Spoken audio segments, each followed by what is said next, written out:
I am really disturbed actually by the presence of so eminent professionals who are sitting in this room. I know the numbers are very small, but individually I think you represent a huge wisdom that I think is probably much bigger than the room itself. So despite the fact that it's a small number, considering the amount of wisdom that is in this room, I am privileged to be present in this annual oration. And it actually should have been my father, who is the leader of this movement, who has created this huge movement, the network of Sanasa movement, who should be present in this oration, who was invited by Professor Dr. Pinto, but he decided, being a leader I suppose, to pass down the challenge to me and said that, don't worry, you go and deliver this and tell my story through your mouth. So here I am in holding on to this challenge and trying to fill the gaps of the absence of his presence here, but nevertheless trying to relate a story which has been a story created by a large number of people in Sri Lanka over a period of 4 decades through different ethnic groups involving different districts and different levels of social strata, but nevertheless holding on to one vision and one network.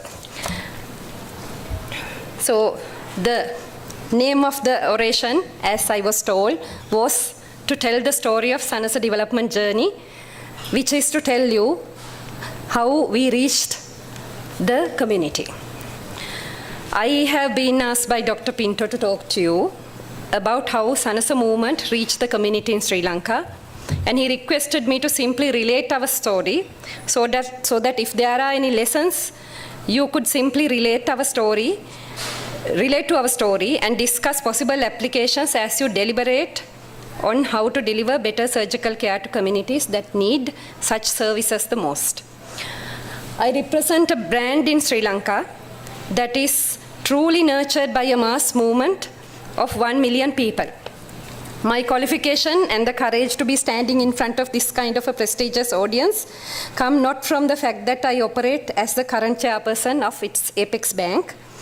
Rather, it is because I grew up with the movement and have engaged myself academically and professionally with it, with the philosophy it represents both in Sri Lanka and in Canada.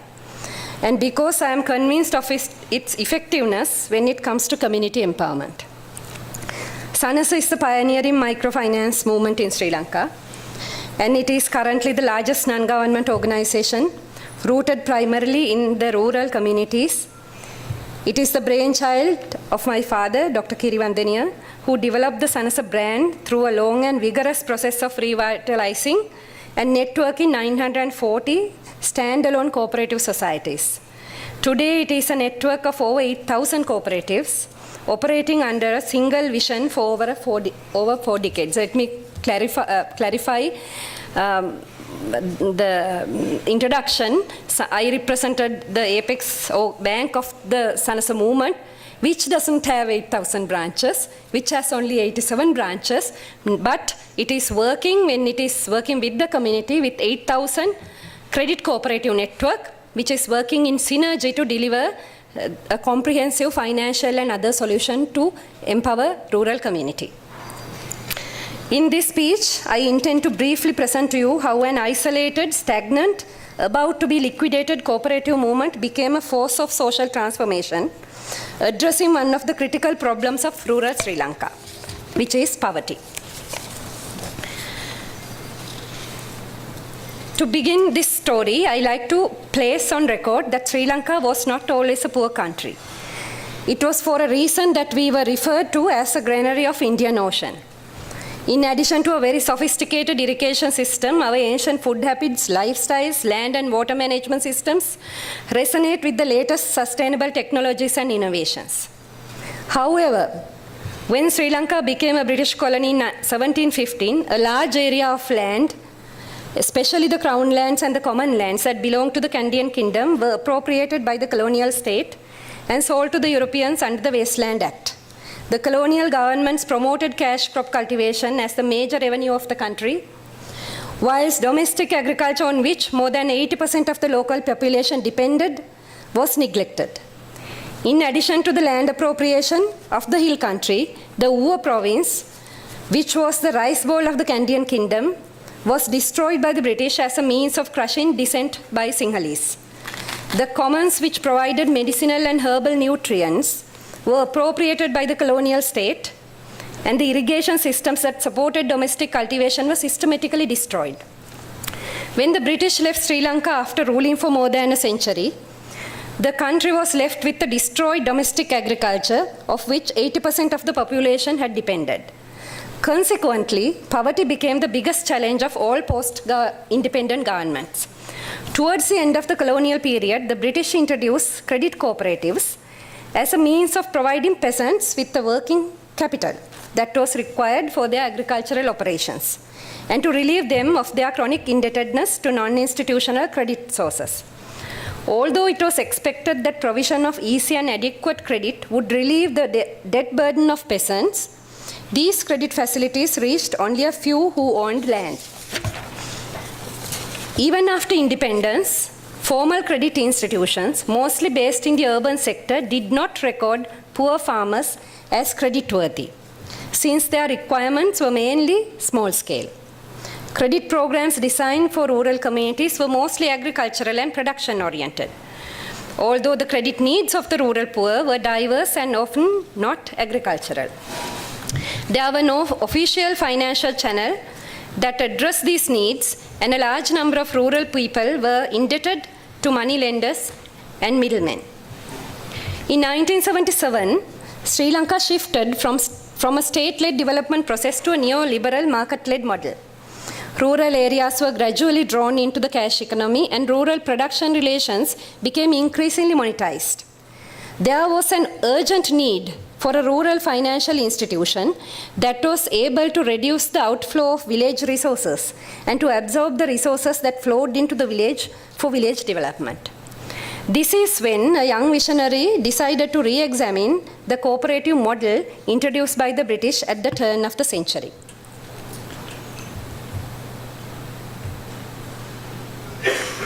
Having graduated in economics and history, with a rich exposure to Buddhist philosophy and socialist politics, and having worked as a social activist in donor-led development processes, my father, who was quite young then, was convinced that the country needed an alternative development approach. He understood that highly politicized, welfare-oriented programs and donor-driven charity approaches by NGOs were making rural community excessively dependent on external assistance. He believed that the community should be encouraged to organize and find solutions to their problems, instead of waiting for an NGO or state to save them. He believed that a country cannot be developed in a sustainable manner if a large number of its citizens are at the bottom of the pyramid, having no constructive engagement with processes that determine their quality of life. Development processes should not focus on what people do not have, because this essentially handicaps them psychologically. Instead, they should focus on what people have and be innovative enough to capitalize on these strengths to secure the particular goals. Instead of a giver and a recipient in an uneven power hierarchy, a sustainable development process should have stakeholders who work cooperatively with a common vision and generate fair returns on investment. After doing several studies as a development consultant and following his own engagement with 2 Sri Lankan non-government organizations, Dr. Girivardeniya found the credit cooperative model to be a very good vehicle to steer such a development process. The cooperative model provided an economic base and an operating principle that enabled continuous growth and empowerment, since it strengthens both financial capital and social capital in community. Although under the cooperative law promulgated in 1911, cooperatives were given official recognition as voluntary organizations. Cooperatives, with a few exceptions, served largely as vehicles through which government distributed various food items and agricultural loans to the rural community.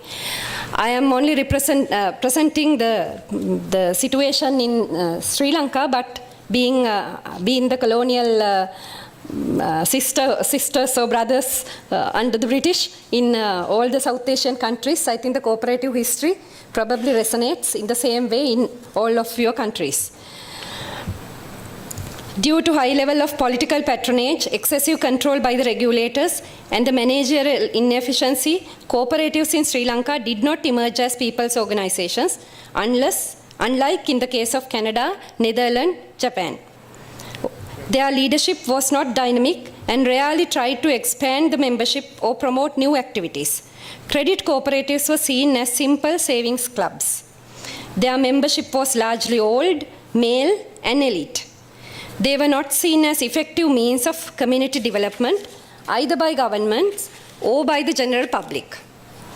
After 1 year of continuous experimentation and engagement with the old leadership, Dr. Kirivandeniya was able to reawaken the credit society that existed in a village called Walgama from long years of dormancy. The revitalized credit society became open to a larger community rather than being small and select, and started thinking professionally about poverty alleviation. With his convincing speeches, rebranding ideas, and one-to-one engagement with the community leaders, he was able to mobilize old and young, men and women, to engage with their credit society. They changed the operating hours from night time to Sunday afternoons. The meeting locations were changed from private houses to a more approachable public space, such as village temples or village schools, enabling women and marginalized people to also participate in the process. The re-engineering process also created a better pricing system for the financial products and introduced an intensive member education program that comprised of financial literacy, income generation skills, nutrition education, and leadership development. The quick loan facilities, the social interaction and learning opportunities encourage people to be more and more involved with the newly emerging society. The aspirations of the members went beyond providing credit to rural people. They created Sanasa into a forum that would steer a community development process. Within a year, the business increased rapidly and the membership grew dramatically. The story of the successful pilot project was disseminated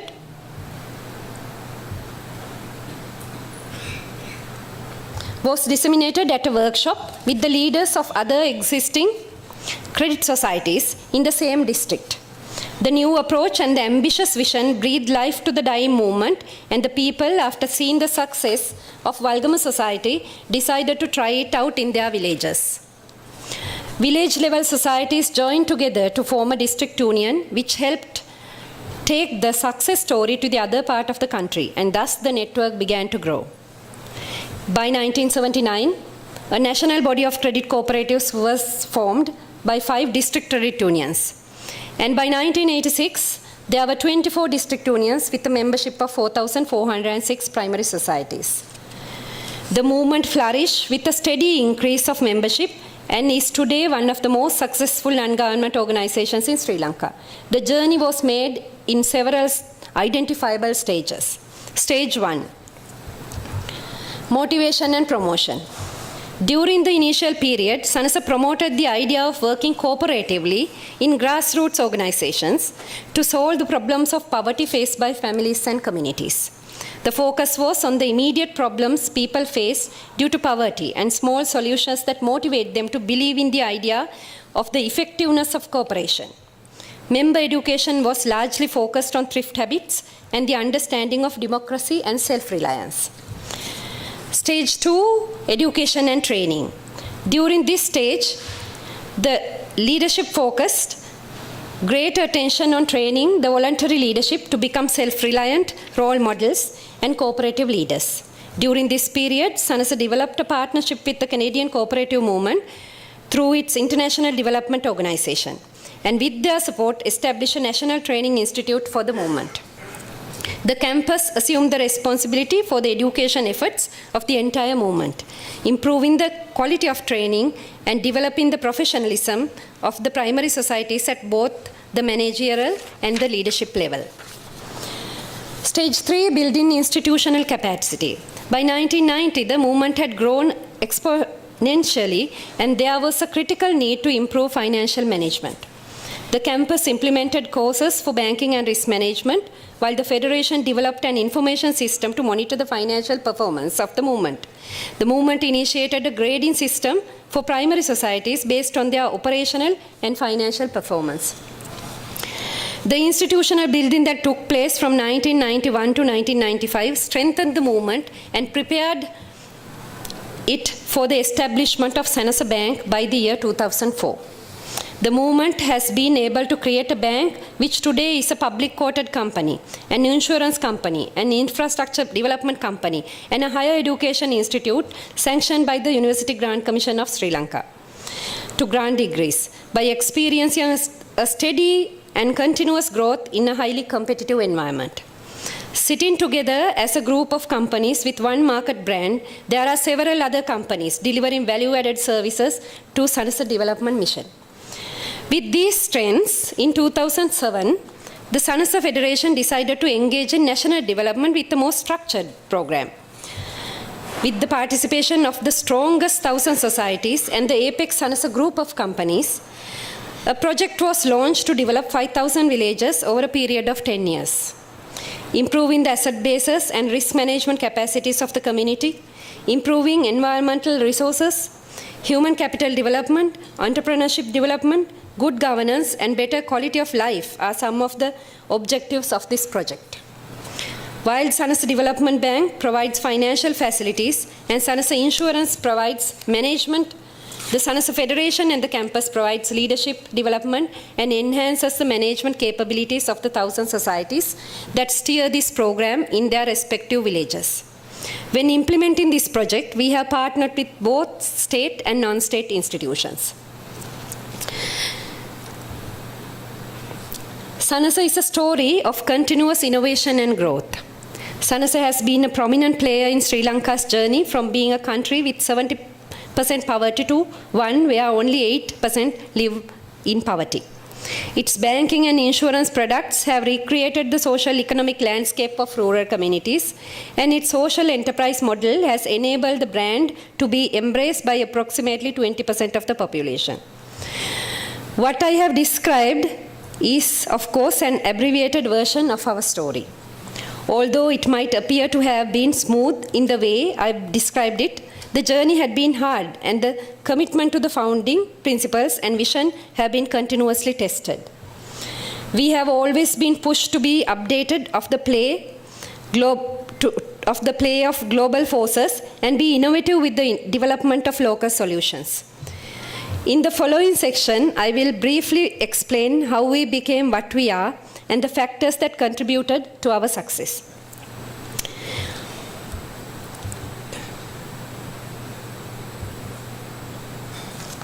I think the number one factor has been the vision of Sanasa movement. When Sanasa started its journey, it did not have financial capital of any significance or state patronage. However, it had a vision that addressed a real need of the community.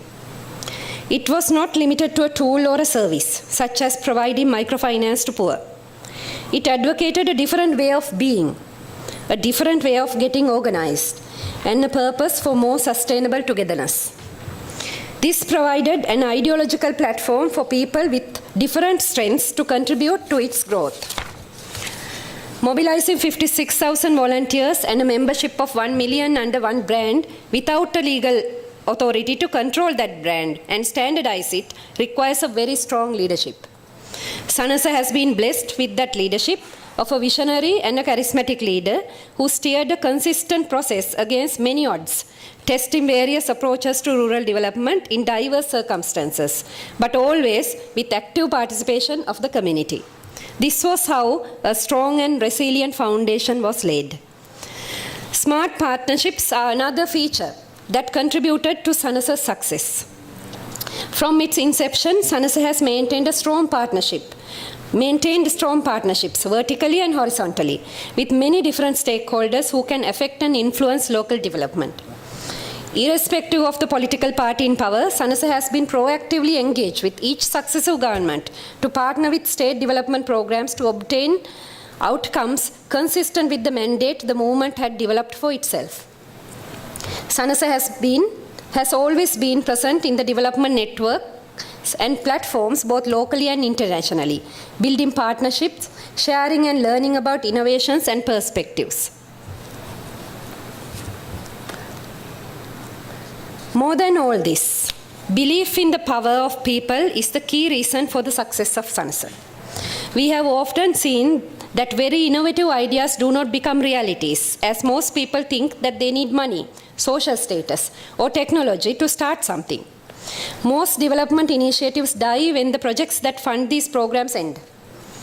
However, since SANASA began not as a project blueprinted by experts, but as a process developed organically to achieve a common purpose, it became owned, enriched, and maintained by a wider community, since it was catering to a need and the solutions that were developed with the people who had the problems.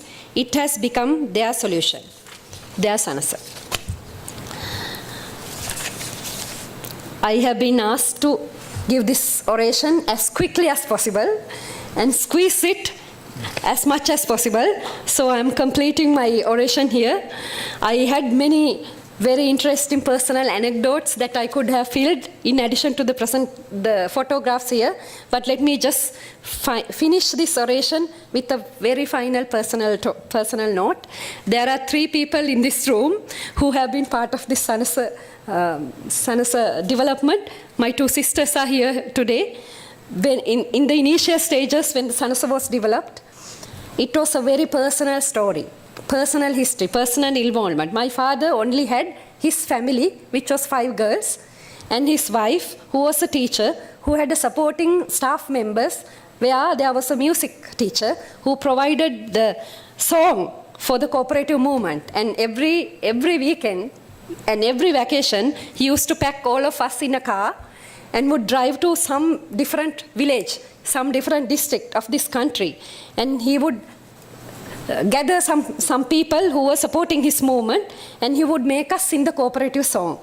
And there was my music teacher who also provided the music anthem, the melody for the cooperative anthem. He would make this really vigorating kind of speech, and then we would sing the cooperative song, and then people ask questions, and then by the end of the day, everybody decides to form their cooperative, credit cooperative. So this was a very personal story which I witnessed as a child, and that is why I think he asked me to come and present this story to all of you. I hope you have gathered something out of this experience of SANASA, which is about 4 decades long, personal, educational and development learning experience, out of which you might be able to gather something that you could reach when you decide to reach the community for the most noble cause of providing surgical care to the Sri Lankan and all the other South Asian community. So thank you very much for inviting SANASA and inviting us to present our story. And on behalf of the SANASA movement, let me share my deep gratitude for recognizing us and letting us know, giving us the courage that the struggles and the efforts finally are being recognized and hopefully replicated by many other different fields. So good luck with all the noble efforts that you are doing. Good luck to your society, and thank you very much for inviting us. Thank you.